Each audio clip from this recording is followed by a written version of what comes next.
I'm Captain Maisie Ellis. I'm 27 years old, and up until 2 months ago, my life was simple: follow orders and serve my country.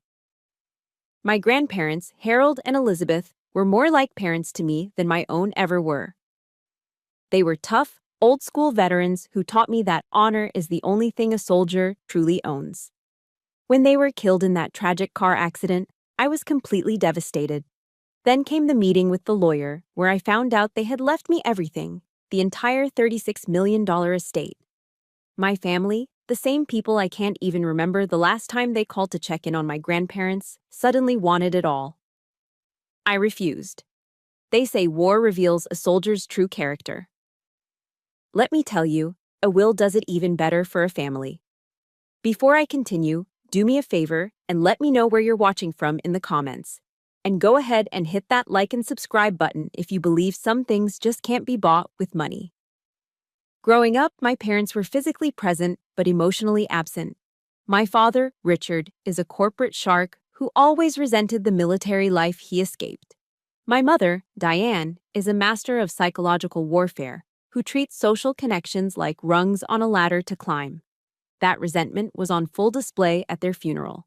The crisp Colorado air felt sharp in my lungs, each breath a cold reminder of the finality of it all.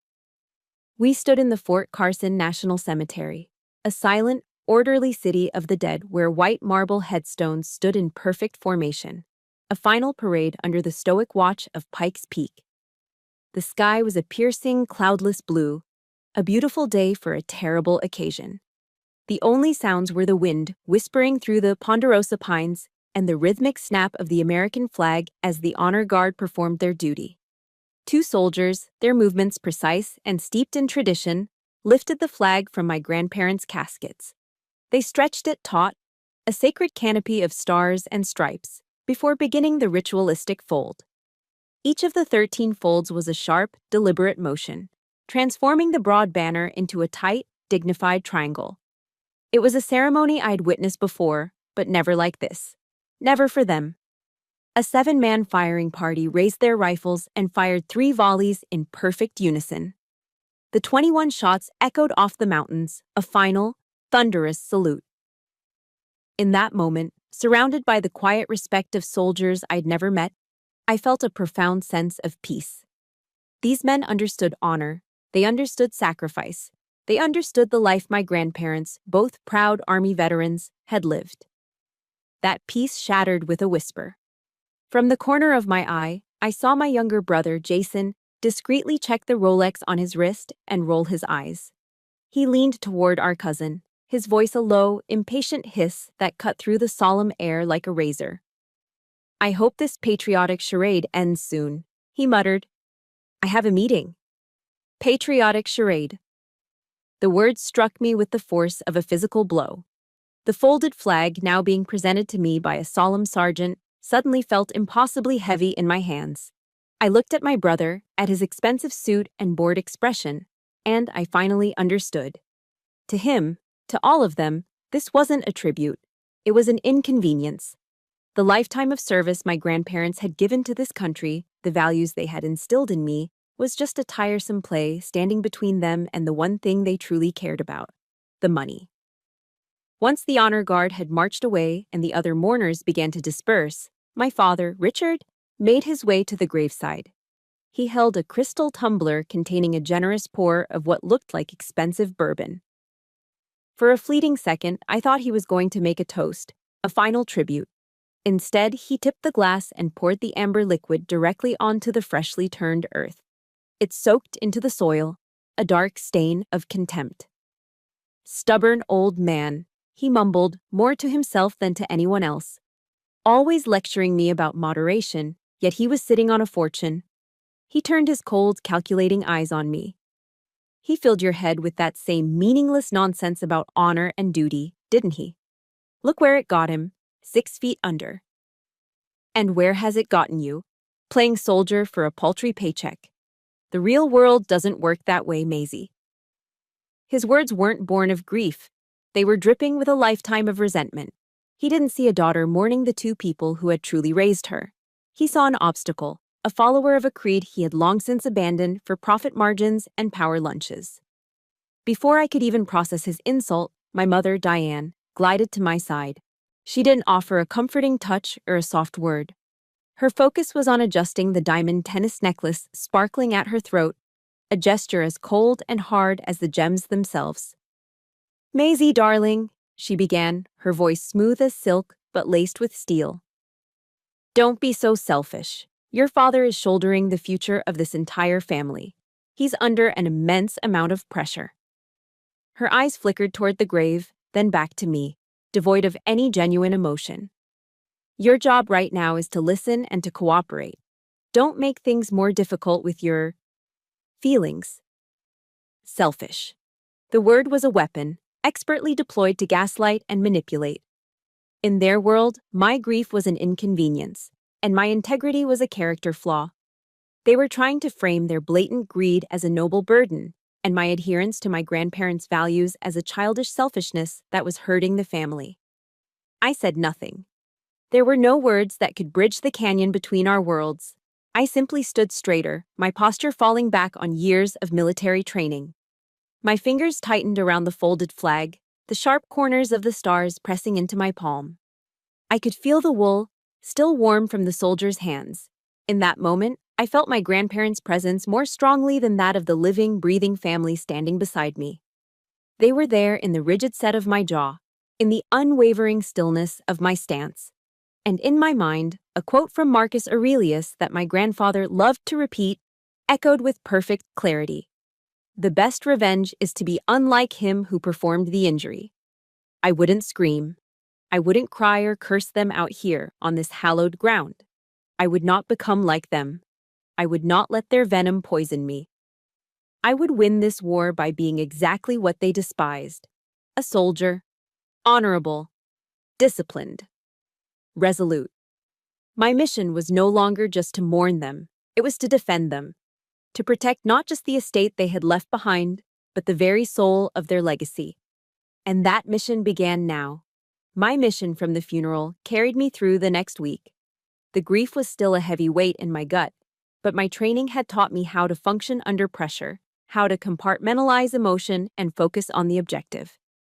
The first battle wasn't going to be fought on some foreign field, but across the polished mahogany table in Mr. Goldstein's conference room. The air in the room was thick with tension, a suffocating blend of expensive cologne and simmering hostility. My father, Richard, sat at the head of the table like a king holding court. My mother, Diane, sat beside him, her posture perfect, her expression a mask of detached concern. My brother, Jason, lounged in his leather chair, scrolling through his phone as if this were all a minor annoyance. They were a united front, a predator pack waiting for the moment to strike. I was the prey, alone on my side of the table, with only our family's longtime lawyer, Mr. Goldstein, as a neutral party. Mr. Goldstein, a kind man with weary eyes who had known me since I was a child, cleared his throat. "As you know, we are here to view the last will and testament of Harold and Elizabeth Ellis. They chose to record a video statement to accompany the legal documents." He dimmed the lights and a large screen flickered to life. And there they were. My grandparents. Seeing them move and speak again sent a fresh wave of grief through me. They sat in their favorite armchairs in the sunroom of the farmhouse, looking directly into the camera. My grandfather, Harold, spoke first, his voice as steady and strong as I remembered. "If you're all watching this," he began, his gaze unwavering, "it means Elizabeth and I are gone. And it probably means that greed has already started to rear its ugly head." A muscle twitched in my father's jaw. My grandmother, Elizabeth, leaned forward slightly, her eyes seeming to find mine through the screen. "We are leaving our legacy, the farm, the company, everything, to Maisie. This isn't because she is our favorite grandchild," she said. And I saw Jason smirk out of the corner of my eye. "It is because she is the only soldier in this family. And this legacy needs a soldier to protect it, especially from those who carry the Ellis name." The final words landed with the force of a perfectly aimed artillery strike, direct, unflinching, devastating. It wasn't just a will, it was a final mission order, a validation of everything they had taught me, and a stark condemnation of everything my family had become. The screen went black, and the silence in the room was deafening. Then, chaos erupted. "Absurd!" Richard roared, slamming his open palm down on the mahogany table. The sound cracked through the room like a gunshot. The old man was senile. He didn't know what he was doing. He grabbed a thick manila folder from his briefcase and hurled it across the table. It skidded to a stop right in front of me. "This," he spat, "is a medical report from our family doctor, attesting to my father's diminished mental capacity for the last 6 months of his life. And this," he threw a second, smaller stack of papers on top of it, "is a legal petition to have the will invalidated. Sign this waiver, giving up all claims to the estate, or we will drag our grandparents' name through the mud in court. We will air every piece of dirty laundry, every family secret you can imagine." The threat was vile, a new low even for him. He was holding my grandparents' honor hostage, using their memory as a bargaining chip for his greed. Jason leaned back in his chair, a smug, contemptuous smile spreading across his face. "What are you going to do, Maisie? You're a pawn on a chessboard you don't even understand," he sneered. "We have the lawyers, we have the doctors, we even have Uncle Steve on the company's board of directors. What do you have? A uniform and some cheap medals." He gestured dismissively. "Take the allowance Dad is offering you and go back to your base. It's where you belong." His words were designed to cripple me, to make me feel small and powerless, an outsider in my own family. I looked from my father's furious face to my mother's icy composure, to my brother's arrogant smirk. They weren't just trying to take my inheritance. They were trying to erase me. I was a threat to their narrative, a living reminder of a code of honor they had abandoned. The pressure in the room was immense, a physical weight pressing down on me. For a moment, I felt a flicker of the doubt they wanted me to feel. Then, I remembered a lesson from my grandfather. He'd made me read Sun Tzu's The Art of War when I was 16. "Know your enemy and know yourself, and you will not be imperiled in 100 battles." I knew them. I knew their greed, their arrogance, their ruthlessness. And I knew myself. I was a soldier. I looked across the table at Mr. Goldstein. He met my gaze and gave me a single, almost imperceptible nod. It was all the confirmation I needed. Slowly, I stood up. I didn't even glance at the folder my father had thrown at me. I pushed it back toward the center of the table. My voice, when I spoke, was calm and clear, as if I were issuing a command to my platoon. "Mr. Goldstein," I said, my eyes locked on the lawyer, "begin the countersuit proceedings immediately. The charges are conspiracy to commit fraud and defamation of the deceased." Then I turned my gaze on my family, addressing each of them in turn. "You have declared war," I said, my voice dropping to a low, steady tone. "So, you'd better be ready for a fight." I reached out, picked up the single sheet of paper on top, the waiver, and, with slow, deliberate movements, tore it in half. I let the 2 pieces flutter down onto the polished table. The first battle was over, and I had just fired back. My declaration of war had been answered far faster than I could have imagined. I left the lawyer's office with a cold fire burning in my chest, a sense of righteous purpose. I drove back to my small apartment in Colorado Springs, the one place that had been my sanctuary, my quiet corner of the world away from the demands of the army and the drama of my family. As I pulled into my designated parking spot, that fire turned to ice. My father was standing there, waiting for me at the bottom of the stairs, blocking the path to my front door. He wasn't alone. Flanking him were 2 large, imposing men I'd never seen before, their arms crossed over their chests. They looked less like companions and more like hired muscle. "I'm giving you one last chance, Maisie," Richard said, his voice flat and hard, devoid of any fatherly warmth. "Drop the countersuit and sign the waiver. Or you walk away from here with nothing." He gestured vaguely at the apartment building. "This apartment is in my name. You will leave." The words hung in the air between us. A lie. A cruel, calculated lie designed to strip me of any remaining leverage. I knew for a fact this apartment wasn't in his name. My grandparents had set up a trust to purchase it for me as a graduation gift from West Point. I remember the day they gave me the keys, the pride in their eyes. "Every soldier needs a home base, kiddo," my grandfather had said. My father was not just trying to take my home, he was trying to desecrate a memory. "No," I said. The word was quiet but absolute. He didn't argue. He didn't raise his voice. He simply gave a curt nod to one of the men beside him. The man stepped forward, pulling a power drill from a tool bag. He jammed the drill bit into the lock of my front door. And then came the sound. A high-pitched metallic scream filled the air as the drill bit tore into the lock. It was the most brutal sound I had ever heard. It wasn't just the sound of a lock being destroyed.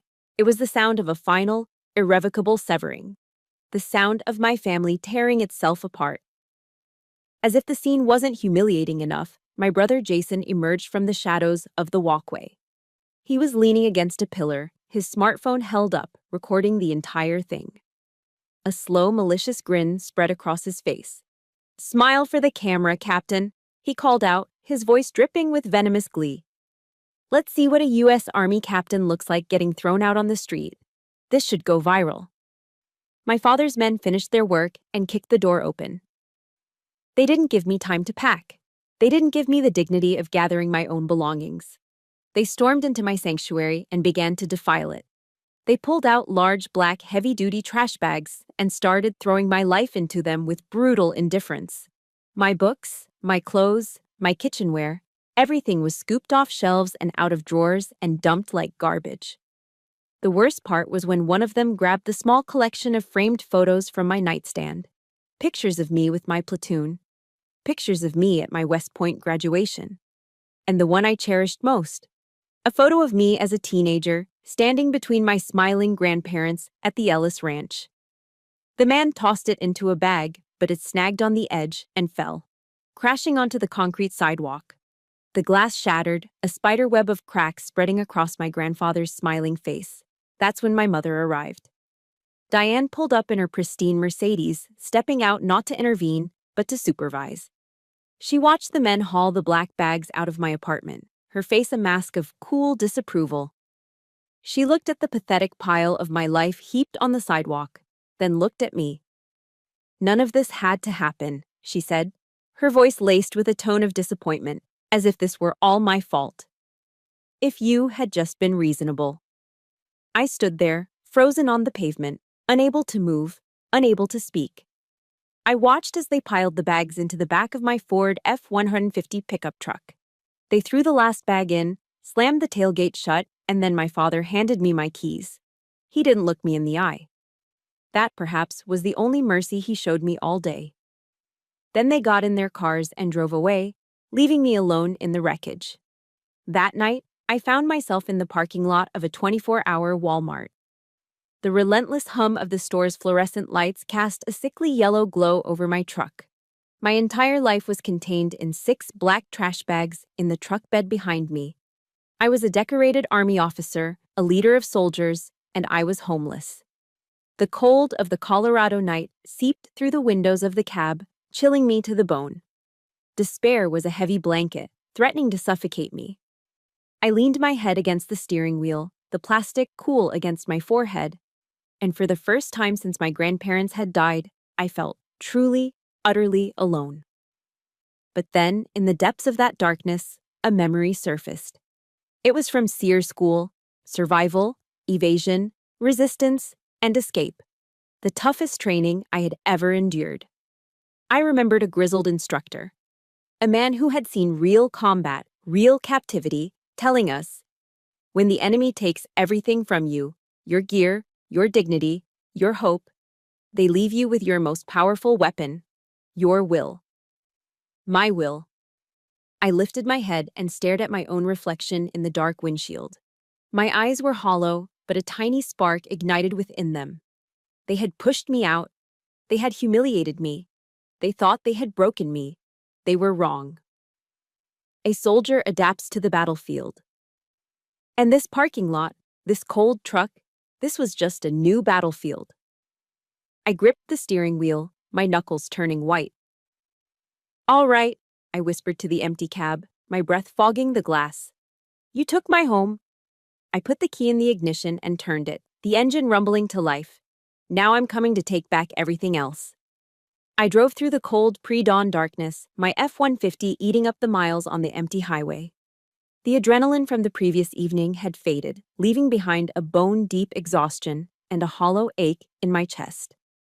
There was only one place left to go, one last sanctuary in a world that had suddenly turned hostile. The Ellis Ranch. As the sun began to cast a pale pink glow over the Rocky Mountains, I turned off the main road and onto the familiar gravel driveway. The crunch of the tires was a sound I'd known my entire life, a sound that meant I was almost home. But a knot of anxiety tightened in my stomach. What would I find here? Had my father already sent his people?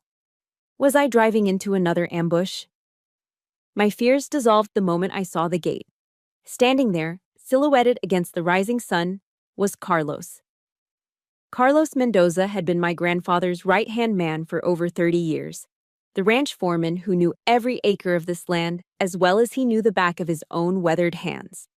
A retired Army Master Sergeant, he was a man of few words but unwavering loyalty. His face was a roadmap of tough years and long days, but his eyes were sharp and steady. He watched my truck approach, his expression unreadable. I pulled to a stop, my window already rolled down, ready to explain the humiliating pile of trash bags in the truck bed. But he didn't ask a single question. He simply unlatched the heavy wooden gate and swung it open. As I drove through, he looked me straight in the eye and gave a slight, respectful nod. "Welcome home, Captain," he said. The two words, spoken with such simple, profound dignity, nearly broke me. Home. He called it home. And he called me Captain. He saw me not as a defeated outcast, but as the officer I was, the leader my grandparents had trusted. For the first time since the funeral, I felt a flicker of warmth return to my frozen soul. Inside the sprawling log farmhouse, the warmth became real. The air was filled with the rich, comforting scent of brewing coffee and pine wood from the fireplace. Dorothy was standing by the kitchen counter, her kind face etched with worry. She had been my grandparents' caregiver in their final years, but she had become so much more. A friend, a confidant, a part of the family in a way blood relatives never were. The moment she saw me, her face crumpled with a mixture of anger and relief. She rushed forward and wrapped me in a tight, fierce hug. It wasn't a delicate, polite embrace. It was the hug of a mother bear protecting her cub. "We heard what happened," she said, her voice trembling with indignation as she pulled back. "Mr. Goldstein called, those vultures, to do that to you, to Harold and Elizabeth's girl." She shook her head, her eyes flashing. "But you're safe now. This was their fortress, and now it's yours. No one can touch you here." She led me to the kitchen table, a massive solid oak piece that had been the heart of this house for generations, and poured me a steaming mug of black coffee. As the warmth of the ceramic seeped into my cold hands, the dam of emotion I'd been holding back finally began to crack. I wasn't alone anymore. This wasn't a pity party, it was a council of war. Carlos came in and sat down, placing a dusty ledger on the table. Dorothy set the coffee pot between us. The three of us, a soldier, a sergeant, and a caregiver, formed a circle around that oak table. We were the true heirs to my grandparents' legacy, a legacy of loyalty.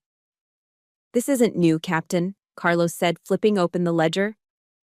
"Your father has been testing the fences for months, trying to get me to authorize large equipment purchases from his preferred vendors, trying to access company accounts. I have records of every attempt." Dorothy chimed in, her voice low and serious. "He and your mother would visit, not to see how Harold and Elizabeth were doing, but to pressure them. They'd talk about estate planning and simplifying assets. It always ended in a fight. Harold would just tell them to get out. They had no idea I could hear everything from the kitchen." As they spoke, a picture began to form, a clear, ugly portrait of calculated greed. My family hadn't just become monstrous after the will was read. They had been circling for a long time, waiting for the moment to strike. I felt a surge of cold fury, but also a growing sense of clarity. Then Carlos delivered the intelligence that changed the entire battlefield. "Your grandfather was no fool, Captain," he said, a grim smile touching his lips. "After the last time Richard was here, shouting about how the old man was losing his mind, Harold had a new security system installed. Top of the line." Dorothy leaned forward, her eyes bright with the revelation. "It's not just cameras, dear. The entire living room and the office. They're wired for high-fidelity audio, voice activated." I stared at them, the pieces clicking into place with the satisfying precision of a rifle bolt locking into battery. This house wasn't just a home. It wasn't just a fortress. It was an evidence locker. My father, in his arrogance, had walked into a trap of his own making. He and my mother had laid out their entire conspiracy, spoken their vilest intentions in rooms that were listening to every single word. I took a sip of my coffee, the heat spreading through my chest. The exhaustion was gone, replaced by a surge of adrenaline. My mission had a clear objective now. I found my grandmother's old Bible on the mantelpiece, its pages worn with love. She had underlined a verse in Proverbs, one I'd heard her quote before. "A friend loves at all times, and a brother is born for a time of adversity." My brother wasn't Jason. My brothers and sisters in arms were sitting right here, at this table. And the war had just begun. The days that followed at the ranch were a strange mix of peace and preparation. For the first time in what felt like a lifetime, I felt safe. Surrounded by the steadfast loyalty of Carlos and Dorothy, I began to feel the ground solidify beneath my feet. We spent our days poring over the evidence my grandparents had unknowingly collected, building our case piece by piece. For a brief, hopeful moment, I believed that the truth would be enough. I thought the fight would stay within legal boundaries. I was wrong. My family had no intention of fighting fair. Their next attack came from a direction I never anticipated, aimed at the very heart of my identity. I was in the office with Carlos, cross-referencing company invoices, when my cell phone rang. The caller ID showed a number from Fort Carson. It was my battalion commander. My heart jumped into my throat. A call from my CO was never casual. "Captain Ellis," Lieutenant Colonel Miller said, his voice stripped of its usual warmth. It was formal, clipped. "I've just received a rather disturbing email. It contains allegations that you are using your active duty status to intimidate your family in a private inheritance dispute." I went completely numb. The invoices in my hand felt flimsy, meaningless. My father wasn't just suing me in civil court, he was attacking my career, my honor, my uniform. It was the lowest possible blow. He knew that for an officer, even the suggestion of unethical conduct could be a career killer. A formal investigation, a black mark on my record, it could derail everything I had worked for. He was willing to burn my entire future to the ground to get what he wanted. But that was only the beginning. My brother Jason, a creature of the digital age, launched the second wave of the assault. He unleashed a coordinated smear campaign online, targeting the one community I thought was untouchable: my fellow soldiers and their families. Anonymous posts began appearing in Facebook groups for military spouses in Colorado Springs and on veterans forums. The narrative was expertly crafted to twist me into a villain. Greedy young captain uses combat status to steal inheritance from grieving elderly parents. The posts were accompanied by carefully selected photos of my parents looking somber and distressed. Photos likely taken at my grandparents' funeral. Jason even had the gall to twist the uniform code of military justice against me, citing obscure articles and misinterpreting them to suggest my actions constituted conduct unbecoming an officer. He was poisoning the well, turning my own brothers and sisters in arms against me with a cocktail of lies and half-truths. My safe haven was being infiltrated. The third and most painful blow came in person. My Aunt Pam and Uncle Steve drove out to the ranch one afternoon. While my aunt launched into a tirade about how I was tearing the family apart, it was my uncle's words that truly wounded me. I'd always thought Uncle Steve, my father's younger brother, was different. Quieter, more reasonable. "Maisie," he said, avoiding my eyes, shifting his weight from foot to foot. "You're making things difficult for everyone. Your father is a very influential man in the business community here. This fight you're picking with him, It has ripple effects. It impacts all of us. He finally looked at me, his eyes pleading. You need to think about the bigger picture. For the good of the family. The bigger picture. For the good of the family. His cowardice, dressed up as pragmatic advice, hurt more than my father's outright cruelty. He wasn't asking me to do what was right. He was asking me to surrender to a bully because it was easier for him. He was choosing convenience over character. The betrayal stung, a sharp, bitter reminder that I was utterly alone in this fight against my own blood. That night, the quiet ranch house felt less like a sanctuary and more like a besieged command post. I sat alone in my grandfather's office, the only light coming from the cold glow of my laptop screen. I scrolled through it all. The forwarded email from my CO, the vicious posts, the comments from strangers calling me a disgrace to the uniform. I saw a picture of myself in my dress blues, a picture I'd once been proud of, now plastered next to accusations of greed and dishonor. The initial shock had worn off. The deep, personal hurt had begun to cool, hardening into something else. Something cold, sharp, and dangerous. They had crossed a line from which there was no return. This was no longer about money. It was about my name, my honor, my entire life. They had weaponized my service against me. In my grandfather's desk, I found his old copy of Napoleon Hill's Think and Grow Rich. I wasn't interested in the money, but I remembered a chapter he'd marked about the power of a mastermind alliance. He knew you couldn't win a war alone. You needed a team you could trust. I picked up the phone and dialed my lawyer.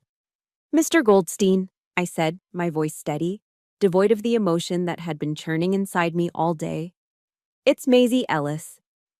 I've seen the posts, Captain, he said, his voice grim. I'm so sorry. Don't be, I replied, my eyes fixed on the screen.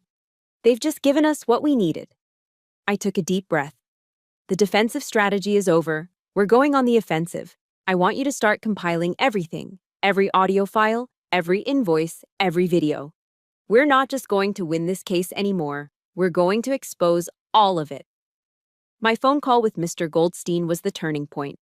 The cold fury from the smear campaign had burned away the last remnants of doubt and grief, leaving behind a hard, crystalline clarity. I hung up the phone, not as a victim, but as a commander.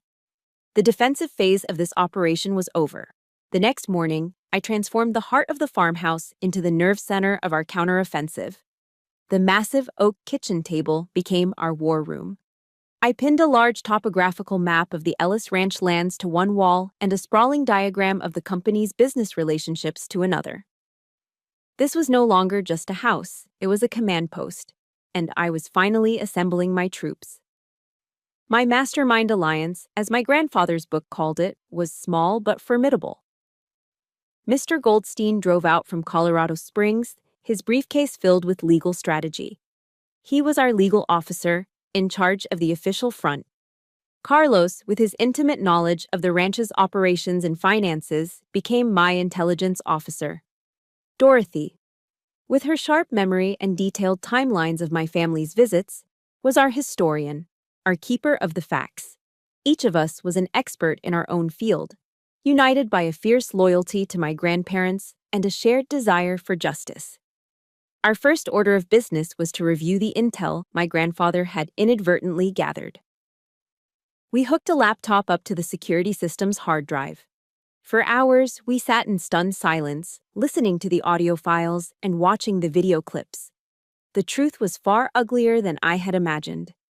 We heard my father, Richard, speaking to my mother in what he thought was the privacy of the office. We just need to get his doctor to declare him incompetent. His voice hissed from the speakers. Then we can liquidate the North Pasture before Maisie gets any ideas. That land is worth millions to developers. We watched a clip of my mother, Diane, speaking to my father after a visit where my grandmother had been particularly frail. Just be patient, Richard, she'd said, adjusting her pearls. It won't be long now. Then we can undo all this foolishness about preserving the land. They spoke of their own parents not with love or concern, but as obstacles, as assets to be managed and eventually liquidated. Each recording was another nail in their coffin, another round of ammunition for our arsenal. Listening to it felt like a violation, but it was a necessary one. This was the truth, in their own damning words. The surprise reinforcement came on the third day. My phone rang with an unknown number. When I answered, a woman with a strong, confident voice and a distinct Hispanic accent asked for me. "This is Rosa Jimenez," she said. "I was a friend of your grandparents. I own a large agricultural supply company. We did business for nearly 20 years. I remembered the name. Rosa was a legend in the local business community, a self-made woman who had built an empire from the ground up. "I'm calling because I've been hearing the rumors your father is spreading," she continued, her voice sharp with contempt. "That man is a snake. I need you to know that years ago, he tried to pressure your grandfather into breaking my supply contract and giving it to a friend of his, at a higher price and for inferior product. Harold refused. He told your father he'd rather burn the business to the ground than betray a friend. I have the emails from your father to prove it. I will stand with you, Captain Ellis, whatever you need." Her call was a gust of fresh air, a powerful validation that my fight was just. My father's corruption wasn't a secret, it was a reputation. Rosa's support, and her evidence, was more than just another piece of intel. It was a morale boost that strengthened our entire alliance. In my grandfather's old military journal, I later found a line he'd written during the war. "A soldier doesn't win with the rifle in his hand. He wins with the trusted comrades on his left and on his right." My unit was growing stronger. After a week of relentless work, our war room was covered in notes, timelines, and evidence markers. We had financial records showing my father's attempts to siphon funds. We had Dorothy's testimony. We had Rosa's emails. And most importantly, we had hours of damning audio and video recordings. We had an arsenal. Mr. Goldstein, who had been quietly reviewing the final compilation of evidence, leaned back in his chair and a slow, satisfied smile spread across his face. "Captain," he said, the formal title now filled with a newfound respect. "We don't need to go to court. This is overwhelming." He gestured to the wall of evidence. "We just need to choose the right time and the right place to present this. They wanted a public fight. We'll give them a battle they can never, ever win." His words hung in the air, filled with promise. The tide had turned. The power had shifted. I looked at the map on the wall, at the faces of my loyal allies around the table. My mind, trained for strategy, started working. They had chosen their weapons: lies, intimidation, and public humiliation. Now, it was my turn to choose the battlefield. It's amazing what you can accomplish when you have the right people on your side. If you've ever had a friend or even a stranger stand up for you when you needed it most, hit that like button. And in the comments, just type the word loyalty if you believe that's what truly makes a family. Where would a public battle cause the most damage to an enemy who lived and died by their reputation? The question wasn't just about winning, it was about achieving total victory. A place where the truth would not just be heard, but where it would detonate with maximum impact. An idea, cold and precise, began to form in my mind. The perfect battlefield wasn't a courtroom. It was a ballroom. The answer to my strategic question came to me while scrolling through the local news website, the annual Colorado Springs Entrepreneurs Association charity auction. It was the premier social event of the season, a glittering affair attended by every business leader, local politician, and media outlet in the city. It was also my parents' favorite stage, a place where they performed their roles as benevolent community pillars. Their greatest strength, their obsession with public image, was about to become their fatal weakness. The plan was set. It was time to lay the trap. The first step was the bait. I had Mr. Goldstein send a formal peace offering to my father's legal team. The proposal was a masterclass in psychological warfare, designed to appeal directly to my father's greed and arrogance. I proposed the formation of the Harold and Elizabeth Ellis Charitable Foundation. I would retain ownership of the ranch itself, but the majority of the profits from the multi-million-dollar agricultural supply company would be funneled into this new foundation. The board of directors would be shared between us. To show my good faith, I suggested we announce this generous reconciliation publicly at the upcoming charity auction. And, as the eldest son, Richard would be given the honor of making the keynote speech. He took the bait without a moment's hesitation. From his perspective, it was a total victory. He would gain control of the company's cash flow, all while being lauded as a philanthropic hero who had graciously reconciled with his wayward daughter. His ego wouldn't let him see the trap hidden beneath the layers of flattery. While my parents were busy preening for their moment in the spotlight, Diane no doubt selecting the perfect designer gown, Richard crafting a speech full of false sentiment, my own unit worked with the quiet, focused efficiency of a special operations team. The farmhouse became a hive of activity. Carlos and Rosa distilled complex financial records into a series of clear, damning PowerPoint slides, highlighting every fraudulent action Richard had attempted. Dorothy, with surprising technical skill, edited hours of audio and video into a single, cohesive narrative, a devastating timeline of their conspiracy. Mr. Goldstein prepared the legal documents, ready to be deployed at a moment's notice. Every piece of our operation was synchronized, every detail accounted for. We were preparing for a full-scale assault. The night of the auction, the ballroom at the Broadmoor Hotel was dazzling, a sea of tuxedos and evening gowns under the sparkle of crystal chandeliers. I arrived alone. I wasn't wearing my uniform. Instead, I chose a simple, elegant black dress. My goal was not to be seen, but to observe.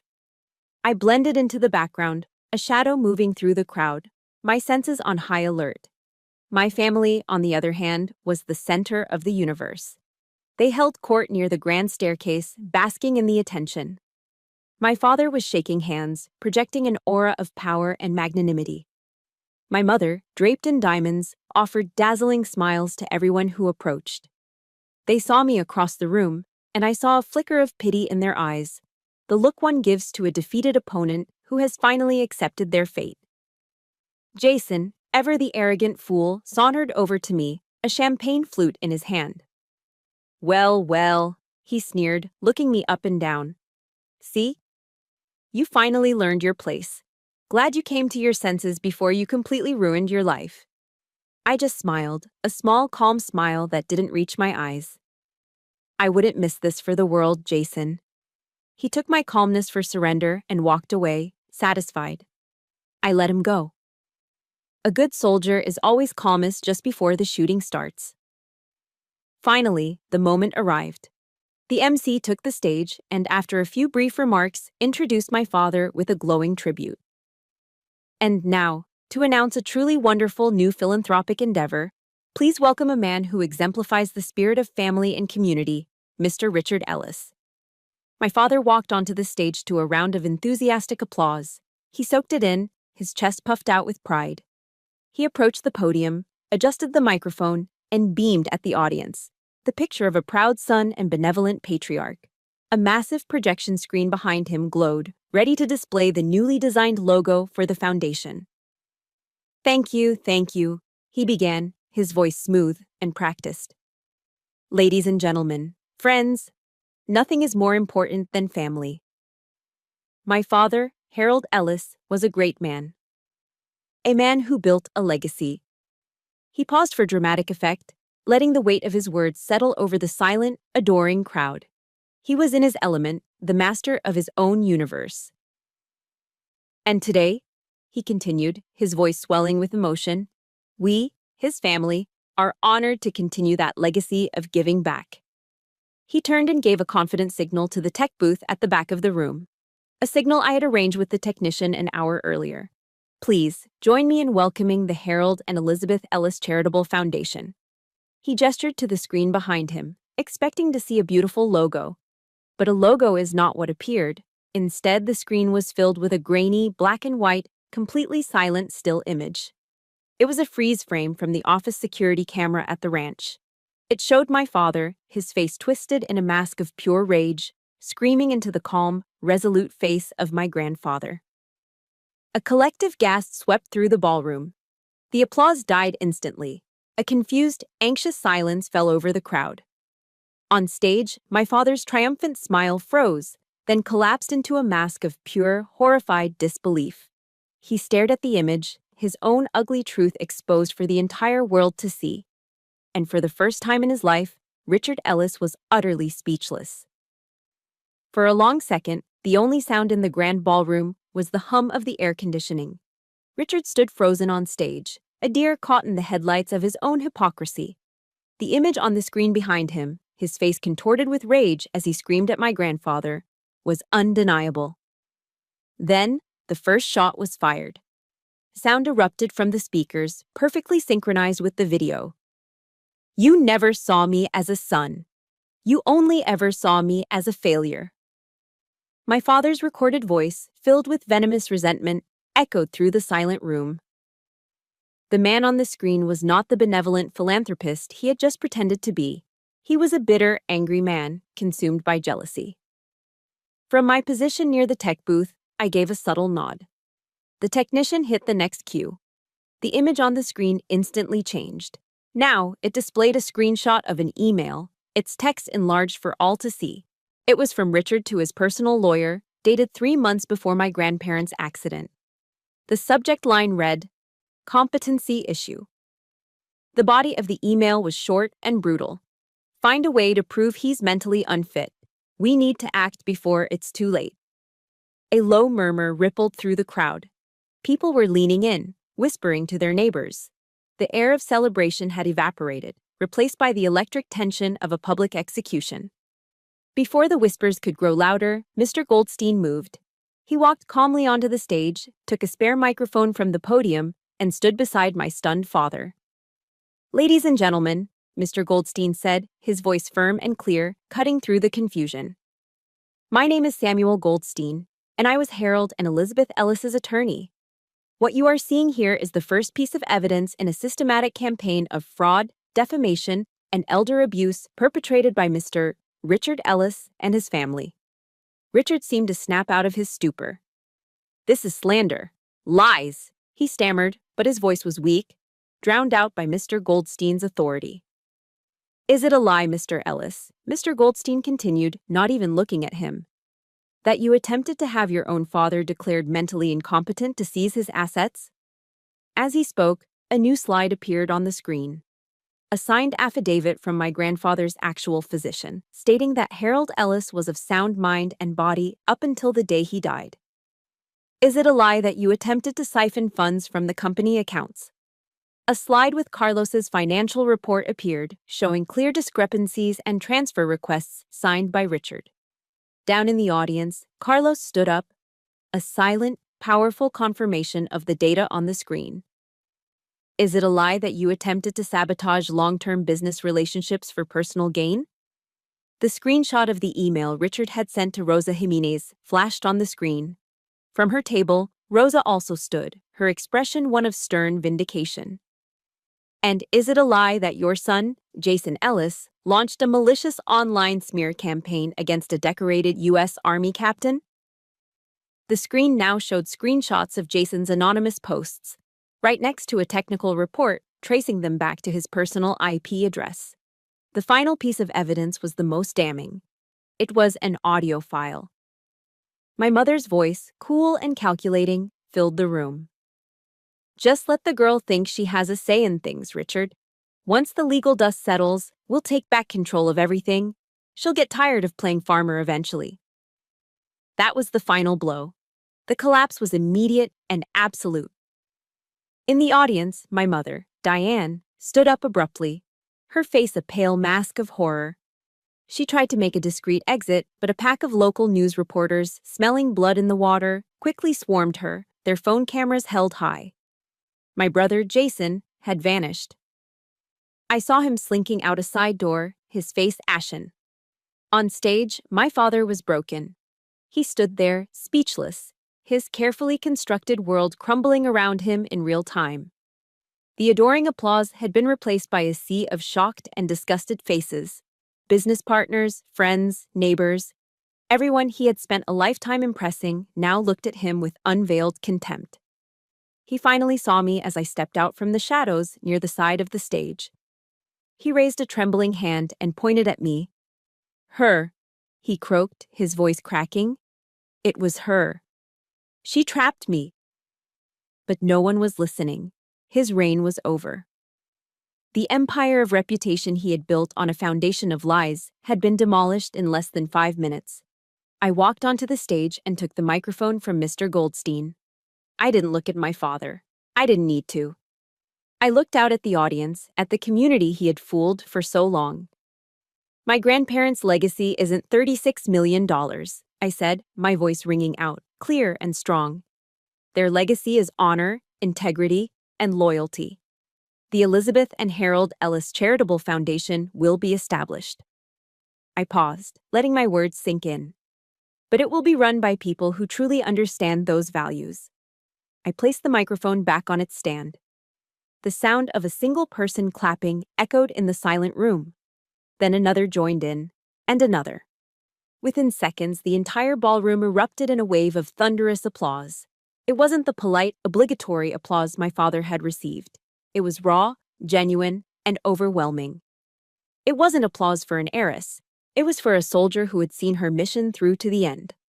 As I stood there, I remembered the verse my grandmother loved from the Gospel of John. And you will know the truth, and the truth will set you free. That night, I hadn't just set myself free. I had set their legacy free. Mission complete. The drive back to the ranch after the charity auction was quiet. The adrenaline of the battle had faded, leaving a strange silence in its wake. There was a sense of relief, of a mission finally accomplished. But it wasn't the triumphant celebration I might have expected. It was something heavier, more complex. The fallout was immediate and catastrophic for my family. The next morning, the story was everywhere. The Colorado Springs Gazette ran a front-page headline: Ellis Empire Crumbles in Charity Gala Scandal. Business journals and local news blogs picked it up, each adding more details to the spectacular implosion. My father, Richard, was forced to resign from every board he sat on. Longtime business partners publicly severed ties. My brother, Jason, became a local pariah, a meme for arrogant failure. Their social and professional ruin was swift and total. I read the articles on my laptop sitting at the old oak kitchen table. Dorothy slid a fresh cup of coffee in front of me, her touch gentle on my shoulder. I expected to feel a surge of satisfaction, a sense of victory. Instead, all I felt was a profound, hollow emptiness. I had won the war, but the battlefield was littered with the wreckage of what was, by definition, my family. There is no clean victory in a civil war. That afternoon, my phone rang. It was my mother. I let it ring for a moment, steeling myself, then answered. The voice on the other end was almost unrecognizable. Gone was the cool, manipulative strategist. In her place was a weeping, hysterical woman. Maisie, how could you? She sobbed. You've destroyed this family. Your father. He won't even come out of his room. How could you do this to us? We're your family. It was her final, desperate gambit, to cast me as the villain, the destroyer of worlds. The old me, the daughter who had spent a lifetime craving her approval, would have buckled under the weight of that guilt. But the woman who had survived the last few weeks was different. I took a slow, steadying breath. I didn't do this, Mom, I said, my voice calm but unyielding. I just turned on the lights. All of this. This is the result of your choices, of Dad's choices. I paused, and in that silence, I felt a final cord snap. Goodbye, Mom. I ended the call, and with a steady hand, I blocked her number. I blocked Jason's. I blocked my father's. It wasn't an act of anger. It was an act of self-preservation. Dealing with my father required a different approach. I couldn't bring myself to speak to him.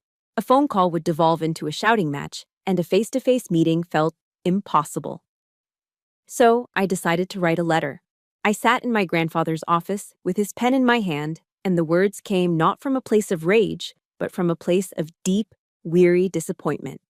Dad, I wrote, I think I've spent my whole life waiting for you to see me, to be proud of the person I became. I finally realized I was looking for something you were never capable of giving.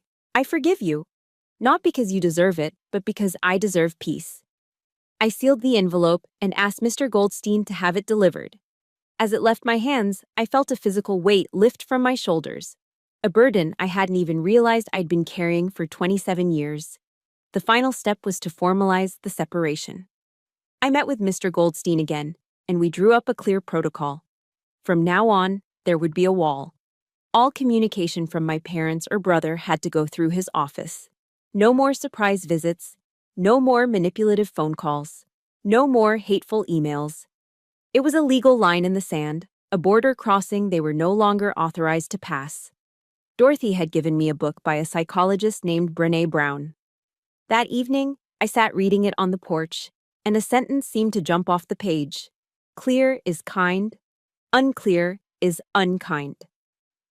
For years, the boundaries in my family had been a murky, toxic swamp. Now, for the first time, they were crystal clear. And in that clarity, there was kindness to myself.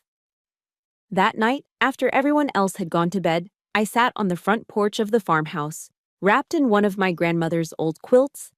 The vast Colorado sky was a canopy of brilliant, glittering stars, more than you could ever see in the city. The air was cold and clean. The only sound was the distant call of a coyote. I had lost a family. The reality of that was a quiet, persistent ache. The family I was born into was gone, shattered by their own greed and my refusal to be their victim. But as I sat there, under the silent watch of the mountains, I realized what I had gained. I had found my voice.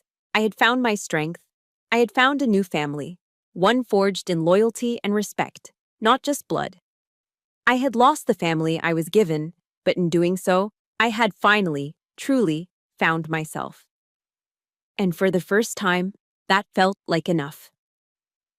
6 months passed. The Colorado winter thawed, giving way to the vibrant, tenacious green of spring. The aftermath of the charity auction had faded from the headlines, but its effects were permanent. My old family had fractured, scattered by the consequences of their own actions. But in that void, something new, something stronger, had begun to grow. I didn't just inherit a business, I began the slow, demanding process of becoming its successor. With the sharp business acumen of Rosa and the steady, grounded wisdom of Carlos as my guides, we restructured everything. I didn't command from a leather chair in a high-rise office. My office was the sprawling acres of the ranch. My hands, once trained to handle a rifle, were now learning the controls of a John Deere tractor. The calluses on my palms a testament to a different kind of hard work. I learned the rhythm of the seasons, the smell of the earth after a rain, the language of the livestock. It was a life of substance, of dirt and diesel and honest labor. It was my grandparents' life. One of the first decisions I made was a difficult one. I submitted my papers and, after a decorated career, was honorably discharged from the U.S. Army. The uniform had been my identity for so long, but I came to understand what my grandparents had always known. Service could take many forms. My new mission was here, on this land. The first harvest of that mission came in the form of the Ellis Leadership Scholarship Foundation. Using the now healthy profits from the company, we established a fund to help the children of veterans pursue degrees in agriculture and business management. It was the perfect fusion of my grandparents' two worlds, the battlefield and the farm field. I stood before the first class of recipients on a sunny afternoon, right in the main yard of the ranch. There were a dozen of them, young men and women with bright, hopeful faces, their lives touched by the same code of service that had shaped mine. My grandparents believed something with all their hearts, I told them, my voice carrying on the warm breeze. They believed that true leadership isn't taught in a boardroom, it's forged in the field, whether that's a battlefield overseas or a hayfield right here. It's built on integrity, on showing up, and on doing the hard work that needs to be done. I looked at their faces, seeing the legacy not behind me, but in front of me. This foundation, this land, this company, it's not mine to keep, it's ours to grow. Welcome to the team. My life found a new rhythm, marked not by deployments and drills, but by planting seasons and community. While my old family was defined by what it lacked, empathy, loyalty, love, my new family was defined by what it shared. That new family was on full display one perfect Sunday afternoon in late summer. We were having a barbecue in the yard behind the farmhouse, the kind my grandmother used to love. The air smelled of hickory smoke from the grill and freshly cut grass. Mr. Goldstein was there with his wife, laughing as their kids chased a frisbee across the lawn. Carlos was manning the grill, arguing good-naturedly with Rosa about the right way to season a steak. Dorothy was sitting on the porch swing, surrounded by some of the scholarship students, telling them stories about my grandfather. The ranch hands and their families were there, their children's laughter mingling with the sizzle of the burgers. I stood back for a moment, just watching them all. This was my unit now. My alliance. A family built not on the obligation of blood, but on the free choice of respect, loyalty, and love. There was more warmth and genuine connection in that single, noisy afternoon than I had ever felt in a lifetime of holidays with my parents. While cleaning up later, I found a small yellowed note my grandmother had tucked inside her favorite cookbook. It was a quote from Eleanor Roosevelt. "The future belongs to those who believe in the beauty of their dreams." The story ends, as it so often began, in the quiet hours before dawn.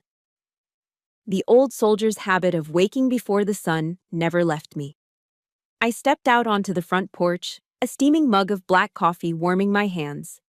I watched as the first blush of pink touched the granite face of Pikes Peak, chasing the shadows from the valleys.